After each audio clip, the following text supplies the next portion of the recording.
Ayambadde empale y'Amagye, that is Edirisa Musuza, Edi Kenzo, bawanya mutoro. Pale eno yakoze amawulire nga bagamba batugana empale z'Amagye. Wemmala njambala nengenda mu kibuga. Twanze nesibira mu zijjini ndowooza mu ndaba. Bagamba batukwata. So tekyasanyusiza Oweekitiibwa Bobi Wine, president waffe ow'abantu, n'atugamba nedda.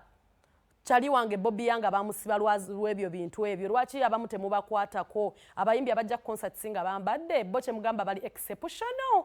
Ebigambo by'omukulu saagala biddamu nsuubira ajja kuwomesa emboozi eno. The musicians, the artists that wear military uniform and go to public functions, bars, clubs, shows, and nothing happens to them. But the same regime is arresting, torturing, and detaining people, NUP members, claiming that what they are wearing is a military uniform. Amagye ne batakwatibwako naye wa NUP ye ne bw'aba ayambadde nga honorable zaake bwe bamugwikiriza bamugambe nise bino bifaananamu eby'Amagye. Bobi yange olunaku lwa leero ali mu kkomera mbu engoye ze zaali zifaanana ez'Amagye n'abalala bangi, naye mulaba abayimbi nga bali mu ngoye z'Amagye batambula. Ekikulaga double standards kikulaga obutali bwenkanya.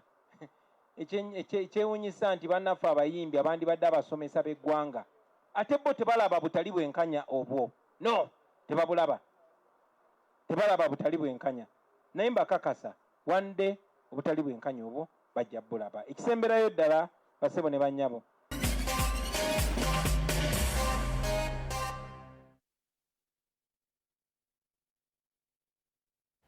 Mbozi yaffe ekyuma ky'omuzungu kijiridde nzijukidde badde Empale. But anyways, that is Bobi Wine.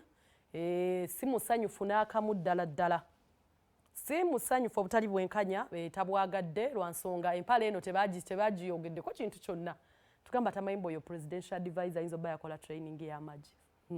Nonno Jackster ali wano abatumiddeko. Abadde mu field nga adduse wa Palaso era byabaleetedde tujja kubanga tubibalaga essaawa yonna.